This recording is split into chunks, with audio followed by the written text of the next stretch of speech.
如果你在用 Cloud Code 做前端，這一次斜槓 Design 的更新不是它畫 UI 更好看了，而是你終於可以讓 Cloud Code 先出解決方案，選完改完再寫代碼。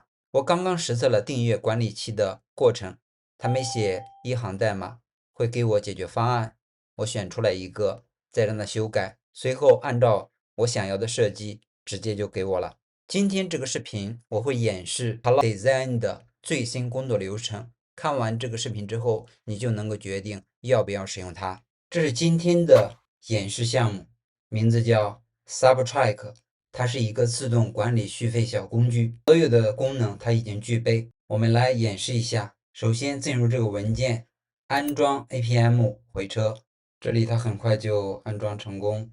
我讓它運行一下，在這裡就運行成功。我們把這個鏈接複製下來，這裡就是它的一個項目。我們看到有訂閱管理，日期有2026年8月18號，本月訂閱286元，預計年支出3432，7天續費3項70元，建議檢查2項78元。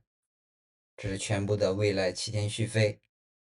這裡提醒我們健身 APP 低使用，有設置提醒，這是未來30天的，有雲盤空間等等這些東西，這是它的全部訂閱。這個頁面什麼信息都有，但是它沒有主次。用戶可能想了解一些問題，比如說下一筆什麼時候扣，多少錢，現在要不要處理，這些它都沒有給。我們可以使用 Cloud 來幫助我們解決這樣的問題。這個終端不關閉，再打開一個新的 Command 加 N， 我們放大一些，進入這個項目，然後輸入 Cloud 模型，我們選擇現在的模型 Sonnet 5， Password 我選擇中間的，是為了省額度。隨後我輸入斜槓 Design， 使用的提示是這個，然後讓它重新設計一下存在的 Subtrack， 提醒它不要修改產品的代碼。這是最重要的用戶問題。接下來要付費什麼？成本是多少？有沒有什麼需要緊急處理的事情？讓它設置了3個板塊，讓它給我們，這是它的具體要求。也有一些用戶理解的，5秒就可以看得到的，就是接下來做什麼，什麼時候付費，它付費多少錢，是否能夠吸引注意力。先讓它給3個內容，我不讓它執行的，我把它全部複製下來，最後粘貼到這裡。我們點擊回車，它是先閱讀整個的產品，可以盡量放大一些。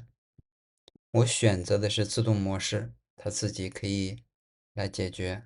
這是原型精度，你可以做的是可交互的原型靜態視覺稿，這個我們可以選擇可交互原型，它會保留篩選、設置提醒、時間線點擊等真實交互，便於比較3種方案在操作體驗上的差異。我們就按照這個，這是他推薦的，按回車。這裡花的時間還是蠻長的，這裡它應該開始創建文件了。方向已經確定。A 方向已經做完，現在確定 B 方向。我要了3個，應該還需要等一會兒。現在是 C 方向，3個已經做完，它開始進行檢查，來進行運行。調用 Scale， 這開始使用 Artifact， 直接進行打開，但是沒有找到，可能是我默認瀏覽器的問題。這是它自己又採用另外一種方式。方向 A 是焦點優先。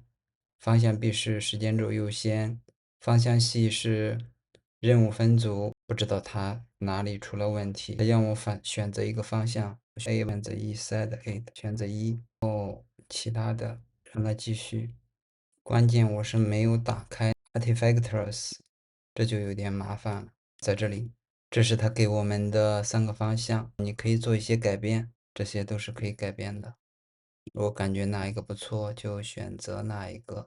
保存看起來不錯的，你也可以選擇下載嘛，這是放大的，你可以選擇保存。這裡顯示選擇了儀表盤的設計方向，它是一下子直接給我們來完成了。我們決定選擇 A 這個 made， 這個我覺得還挺不錯的。我會使用下面這個提示，然後選擇它一些不做的事項。這是3個方向的一個修改，按照它的要求直接給我們修改。我複製下來，然後在這裡按回車，它開始提取 Cloud 上面的內容，允許它自動的進行調整。說是有2點多兆，開始運行，寫內容，這是讓它進行修改的。運行 run dev， 有的時候看着它幹活也是蠻有趣的。它開始解決這3個問題，進行一些編輯。這是他寫的一些代碼 ，JavaScript、CSS， 這裡他就開始寫了。這一次我使用的是默認的，應該是它可以直接打開的，可以在 Artifactor 上工作。這裡它算是完成了，我們選擇保存。這是它修改之後的，這就是升級之後的一個界面，比上一個版本好看多了。這有明天續費，8月19號雲盤空間。你可以設置提醒，它自動會提醒。有需要關注的健身 APP 建議檢查，剪輯工具也有建議檢查。這全部的，你可以在這裡。這些低使用的也直接會給你。如果你想設置提醒，直接就可以設置提醒。這次斜槓 Design 的更新，不是 Cloud Code 終於能夠做漂亮的 UI 了，而是工作流程的改變。以前 Cloud 是從 Prompt 到 Code， 現在是從 Prompt 到 Design 到 Choose 到 Edit， 最後到 Code。終於可以在 Cloud 碰代碼之前，先把方向定下來，